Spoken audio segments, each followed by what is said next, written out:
So this morning, I want to cover a story that started a couple days ago. Maybe it was yesterday, but I think it was like 2 days ago. Um, Apparently, Macron of France is entering into a contest with President Donald Trump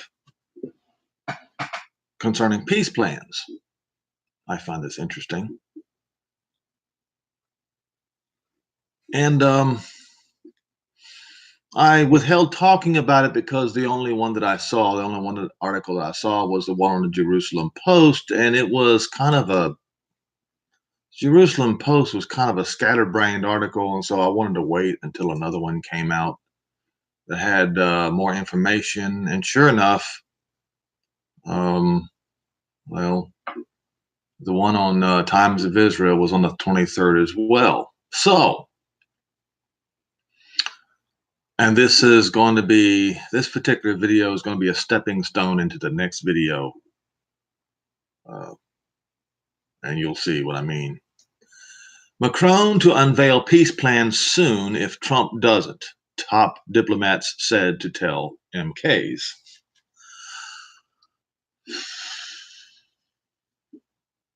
If U.S. President Donald Trump does not present his Israeli-Palestinian peace plan next month in November, France's President Emmanuel Macron will issue a proposal of his own, a senior Israeli diplomat reportedly told Knesset members at a closed-door briefing.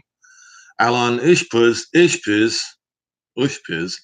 the Foreign Ministry's political director, testified to the Knesset's powerful Foreign Affairs and Defense Committee on Monday in a closed session that France is waiting out September 6th U.S. midterm elections, but that if Trump does not present his long-awaited plan in the first few weeks after that vote, Macron will publicize his own formula, TV news reports said. The reports on Israel's Channel 10 and Hadashot TV quoted MKs who were at the session. The foreign ministry in Jerusalem said the reports contained inaccuracies. Channel 10 said Macron had instructed his foreign ministry in late August to explore new ideas for resolving the Israeli-Palestinian conflict, that the French president has now signaled to Trump that if the U.S. does not move ahead, Paris will. The Prime Minister's office and Foreign Ministry were spending considerable time discussing the possible Macron plan, the TV reports said. A spokesperson for the Foreign Affairs and Defense Committee said the report does not properly reflect Ushpiz's remarks to lawmakers. Naturally, due to the closed forum, we cannot elaborate beyond this, the spokesman said. The reports came a day after Channel 10 quoted Trump last month telling Macron that he was prepared to pressure Prime Minister Benjamin Netanyahu to accept the administration's long gestating peace initiative. Trump and Netanyahu are reportedly set to travel to Paris around November the 11th. November the 11th? Well, it looks like that Trump and Putin are going to have a meeting on November the 11th, too. For World War I centenary ceremonies hosted by Macron. Also, Monday, senior White House advisor Jared Kushner impatience with the Palestinian deadlock, telling CNN, status quo between Israel and the Palestinians is not acceptable. The situation is only getting worse. At some point, the leaders will have to take a bold step and make compromise. We hope to find leaderships that are ready to do so. According to Tuesday evening's TV reports, Ushpiz also told MKs on Monday that Israel expects the Democrats to make gains in next month's midterm elections and that this would have impact and implications for Israel. He reportedly called the midterms critical for Israel and said Israel anticipates the Democrats will make gains in Congress and things won't be the same. Trump said at a meeting with Netanyahu last month that he expected to publish his plan within 4 months. Speaking to the Times of Israel last month, Trump's special envoy for international negotiations, Jason Greenblatt, said the plan will include a resolution to all of the core issues, including the refugee issue, and will be heavily focused on Israeli security needs. Greenblatt added, "We also want to be fair to the Palestinians." Now, I'm going to stop right there. Fair to the, what does that mean? You want to be fair to criminals. You want to be fair to terrorists. Um, so this kind of fairness that you're talking about, Mr. Greenblatt, are you going to apply the same standard, the same template to, I don't know, say the prisoners? Oh, that's right. The president before Donald Trump applied this kind of fairness to the terrorists that were locked up in Guantanamo Bay, did he not?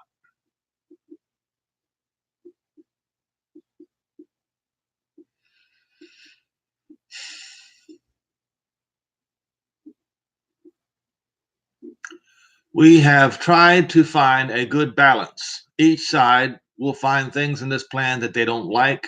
There are no perfect solutions. Oh, yes, there is a perfect solution, and it's coming. Kushner said Monday that a reasonable Palestinian leadership would be willing to negotiate with Israel based on the Trump plan. I may have even read this one yesterday. Okay, but what I wanted to get at, I wanted to combine these two articles together with the Jerusalem Post one.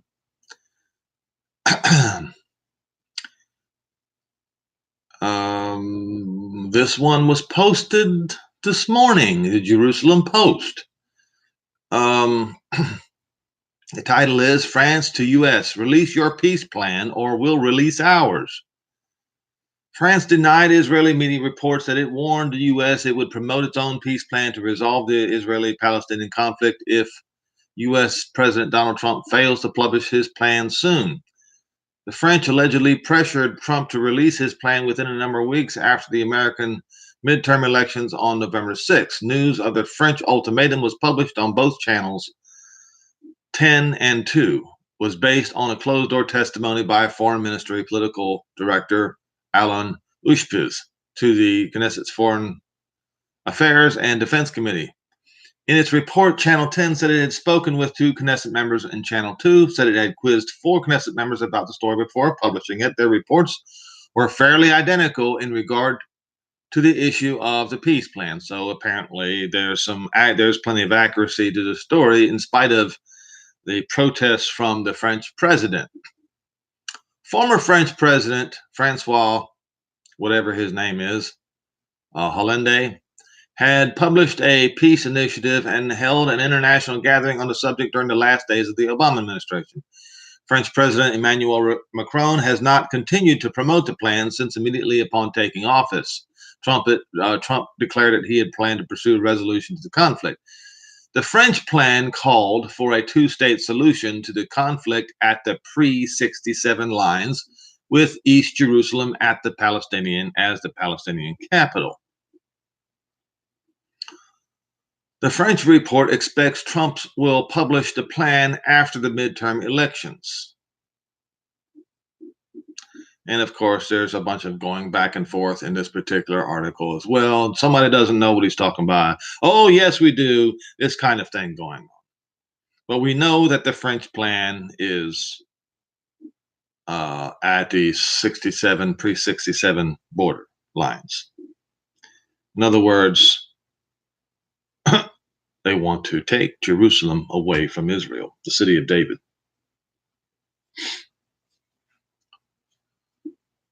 So, as I said in the beginning, Macron is now entering into the peace plan contest between Israel and the Palestinians.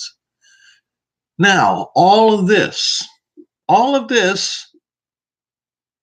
trying to take land away, the French trying to take most of the land away from the Jews in Israel, and the Trump administration trying to divide the land by uniting the fake Stinians in Gaza and Judea and Samaria, something else is happening. This is the real guts to the story, folks. I will go ahead and do debka.com first because there's a larger story behind the front page story. It's the title is Russia fears U.S. surveillance flights portends fresh Israeli airstrikes over Syria. And I do not want everyone bear in mind, keep in the back of your mind how the Trump administration wants to divide the land according to their peace plan, want to take away Jerusalem in their peace plan, while at the same time, this is going on. Moscow charged Thursday, October 25th, that U.S. surveillance aircraft had piloted a massive UAV attack on Russia's Syrian airbase. This charge aimed at stopping U.S.-UK reconnaissance flights, which are assessing the new Russian air defenses and electronic warfare deployments in Syria. It was leveled by Russian Deputy Defense Minister Alexander Fomin, who claimed that the Russian Kymyr air base in Kremlin spokesman told journalists, "We have no doubts about the conclusion. An appropriate analysis will be carried out by the military." Asked whether the submarines at the Trump summit expected to take place on November 11th in Paris, Peskov did not rule this out. It also came up, Debka file sources report, in the talks U.S. National Security Advisor John Bolton held in Moscow on Monday and Tuesday. The Russia accusation is indeed grave. The radical Islamist rebel Hayat Tahrir al-Sham has mounted repeated drone attacks on the Kymyr air base from Idlib and northern Latakia, but Moscow has never charged the U.S. with direct military involvement in the attacks by the Islamist terrorists. Accusation also came directly. The accusation also directly affects Israel, or rather, its air force. According to our sources, the Russian accusations is aimed at halting the U.S.-British reconnaissance flights taking place for some days along the Syrian Mediterranean coast and the Israeli-Jordanian borders with Syria. Our military sources report that these missions aim primarily to gauge the effectiveness of the Russia S-300 air defense missiles and electronic warfare systems newly deployed in various parts of Syria and how far they endanger any U.S. and Israeli warplanes in Syrian airspace. Now, in the next sentence, it mentions the coming issue of Debka Weekly, out on Friday, October 26th. Actually, that came out yesterday. Provides details on these missions. Now, I will read a little bit more on this, and then I will go to that particular article on Debka Weekly. And in it, you're going to find some interesting information that is not being shared around the world. It is 5 weeks since Israel discontinued its airstrikes against Iranian targets in Syria out of reluctance to risk its aircraft being shot down by the Russians.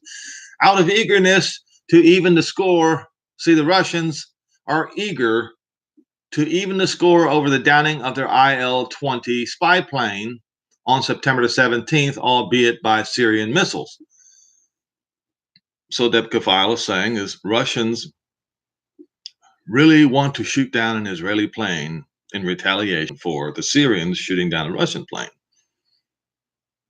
And they're looking for an excuse, and Israel is planning on not giving them one, or they're looking for a target, and Israel is making sure they don't get one. Russian eavesdroppers this week picked up chatter in Israel about a possible plan to resume airstrikes, and so Moscow came up with the charge of an American Poseidon piloting a rebel drone attack on its airbase in Syria, mainly to deter Israel and its air force from returning to Syrian skies, certainly before President Vladimir Putin and Donald Trump meet next month. Why is the Kremlin so anxious to connect the two cases? Russians have long memories. In December 1987, 31 years ago, shortly before President Ronald Reagan and President Mikhail Gorbachev were to meet in Geneva, the U.S. and Israel decided to ignore Russian threats in Syria and allow aerial duel to take place between Syrian fighters secretly piloted by Russian air crews and Israeli warplanes. The engagement was to test their respective electronic warfare systems and actions and find out which was superior. We are now getting close. We're now getting close, folks. Once again, the U.S. and Israel decided to ignore Russian threats in Syria and allow an aerial duel to take place between Syria fighters secretly piloted by Russia air crews and Israeli warplanes. The engagement was to test their respective electronic warfare systems in action and find out which one was superior, Israeli, Western, or Russian capabilities. However, Gorbachev's hopes of reaching the summit with Reagan with the upper hand after proving Russia's superiority were dashed after Russian piloted aircraft were shot down by Israeli air crews. With another summit coming up shortly, the Russians are waiting in suspense for Israel to decide whether to brave their cutting edge hardware or avoid the risk.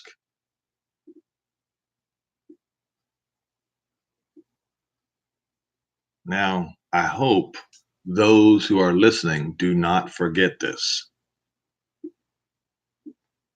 Very important. And I do not want to, in any way, cause anyone to forget this particular last paragraph on this Debka File article with my next article from Debka Weekly. If you should see what's going on here. If you have wisdom, you should see what's going on. It's very clear that the U.S., Western nations, U.S. and the U.K., and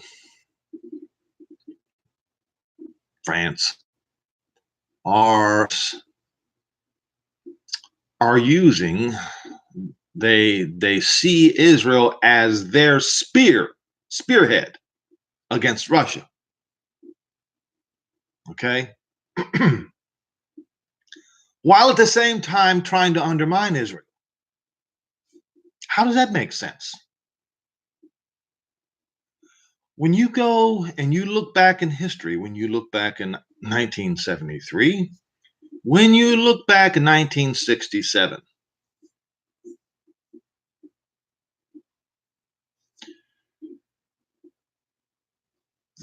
in both cases, the United States initially were stalling, or I should say, how do I put this? I believe it was in 73 that Golda Meir was prime minister. Is that right? I think so. Yes, it was when Richard Nixon was president. He was drunk. Henry Kissinger and the National Security Advisor had to take over because Richard Nixon was apparently drunk. They raised the DEFCON level to DEFCON 3, but initially, Henry Kissinger did not want to send, or they wanted to delay sending military equipment to Israel to help them out, and he used these words, "let them bleed." So every time Israel wins a battle, the UN, the United States, and all the other nations jump in there and try to stop Israel from gaining any further. Why is that? because they don't want Israel to have total victory. They don't want Israel to gain what rightfully belongs to them. And in all truth, they do not want the kingdom of David to return to Jerusalem. And so, while using Israel as their spear tip, they block the door to the kingdom in Jerusalem. This is what's happening. This is what the Europeans, this is what the United States is doing. Now that I have set the table for you, now we'll go to Debka Weekly.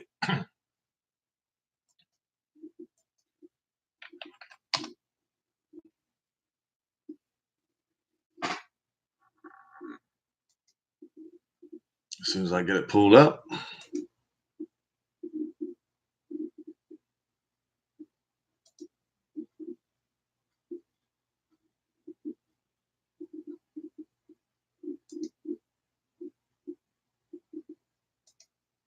It's issue 822.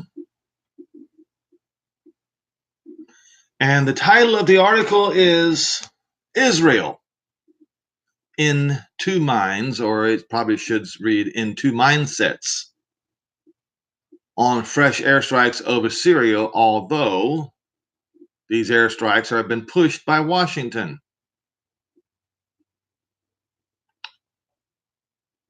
So I'll start reading. Get back up in the sky because Iran is flooding Syria with new weapons for Hezbollah and must be stopped. That was the message Washington was addressing to Israel on October 19th, when Western intelligence sources leaked to Fox News the details of a new and dangerous Iranian delivery to Lebanon. During the past month, 4 U.S. and British spy planes have been flying 2 or 3 missions a week over Syria from their air bases in Crete.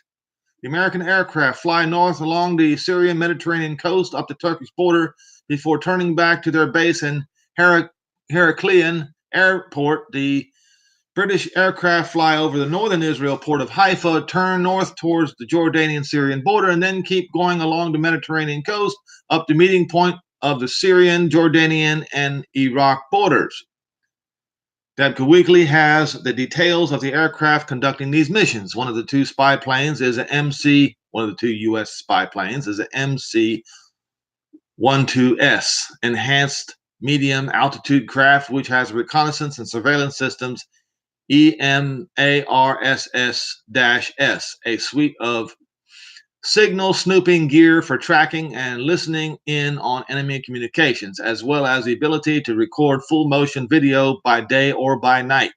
The second is a U.S. Air Force MC-12W Liberty Intelligence, Surveillance, and Reconnaissance aircraft. Each of the 2 aircrafts has a workstation connected to the Distributed Common Ground System, Army DCGSA, Intelligence Data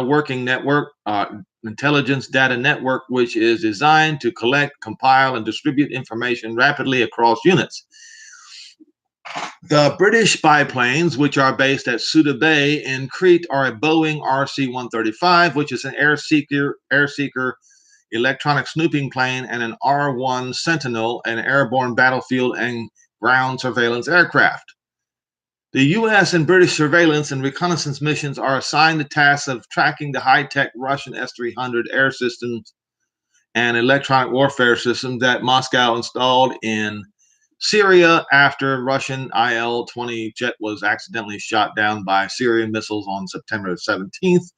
Moscow blamed the Israeli Air Force for the disaster and installed these measures to seriously hamper all future air operations over Syria. On September 24th, Russian Defense Minister General Sergei Shoigu revealed them as a transfer to Syria of Russian S-300 anti-air missiles, their upgrade to match the level of Russian batteries in Syria, deployment of the electronic warfare systems for jamming enemy ground and airborne radar over Syria and the eastern Mediterranean. However, Debka Weekly's military sources revealed that after Shoigu's disclosures, the Russian army took further and more extreme steps, which suggested that his apparent candor was intended to deceive U.S. and Israelis about what the Russians were really up to in Syria. This month, the broad scale of those measures came to light. 3 battalions, that's number one, 3 battalions sets of advanced S-300 medium-range PM-2 missiles along with Russian teams arrived in Syria, in addition to the S-400 air defense systems already deployed there.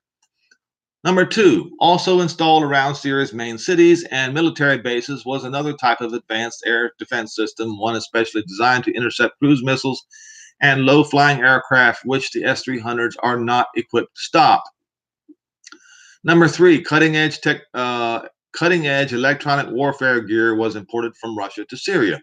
From late September, these systems were able to lock in on any flying object approaching Syrian airspace and mark it as a potential target for a Russian S-300 battery. The reluctance of the Israeli Air Force commanders to resume airstrikes against Iranian targets in Syria comes, Detka Weekly's military and intelligence sources disclose, from the suspicion that the Russians are laying an electronic trap for bringing down at least one Israeli jet, if not more, in order to settle accounts for their lost IL-20 spy plane.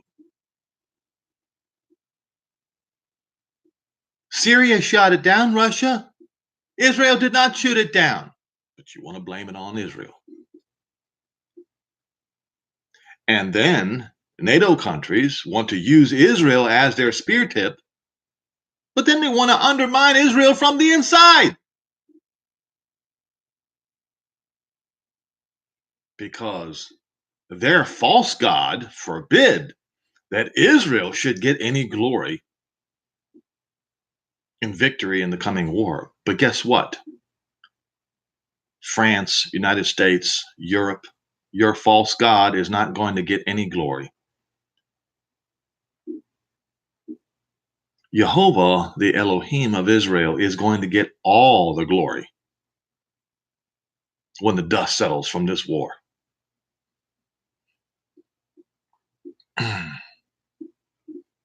During the month-long pause in Israel area operations over Syria, A, U.S. and British spy planes stepped in to take the measure of the newly installed Russian EW gear and air defense missiles. Their intelligence calculates that Russians will not shoot down American or British aircraft, unlike Israeli warplanes. B, Iran and Hezbollah are taking full advantage of Syrian skies clear of Israeli jets to substantially step up their supplies of hardware and fly them to Lebanon. Israel's policymakers and military chiefs are locked in intense debate over whether or not to resume air operations over Syria, and rightly so, because now they know that Russia wants to get even with Israel for what Syria did. They want to shoot down an Israeli plane. Or three,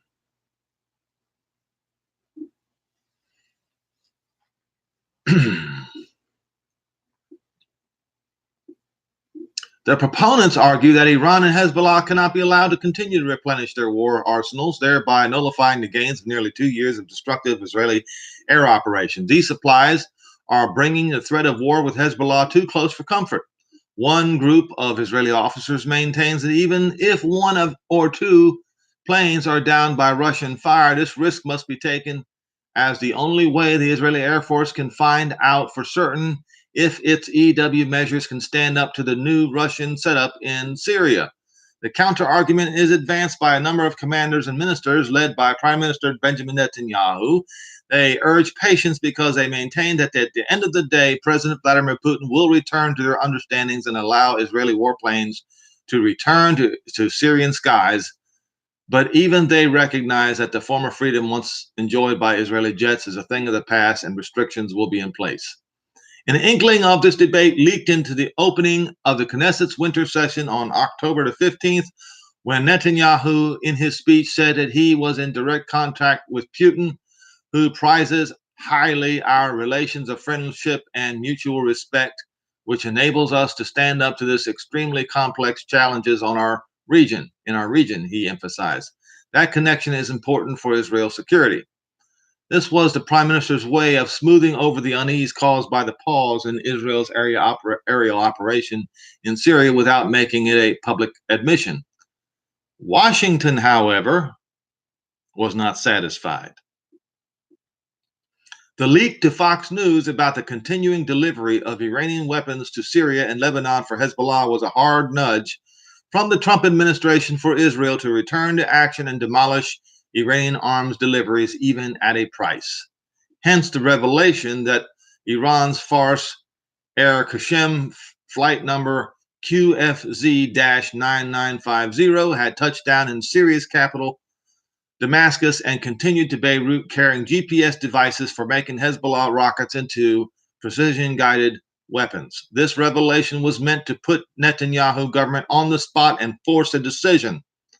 This is a decision Moscow would rather avert, preferring the deterrent effect of their military buildup in Syria to putting their own advanced military systems to the test against Israel high tech.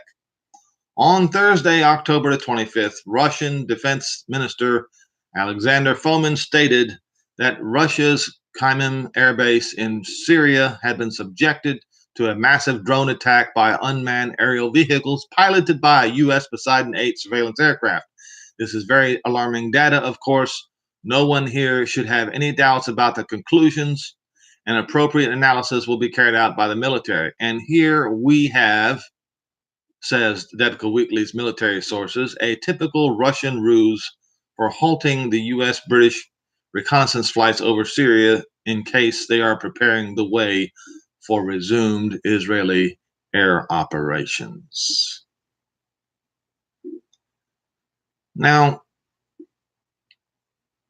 it is no point in me trying to forecast what Israel is going to do before November the 11th. I have no idea. Debka file is suggesting that something might happen in the same way that something happened just before President Ronald Reagan and Mikhail Gorbachev came together. I don't know. But I'm just saying this is what Debka file is suggesting. One-upsmanship between Russia and the United States is what's going on here. The United States, Great Britain, and France do not want Israel to receive any honor and glory in the next war. So they're doing everything they can to undermine Israel internally to make sure it doesn't happen. And in spite of all of that, Israel is going to get all the honor and all the glory, and all of Israel's enemies, near and far, past and present, will be abased. Plain and simple. I hope everyone got the information that I posted here, and you need to just read the handwriting that's on the wall here.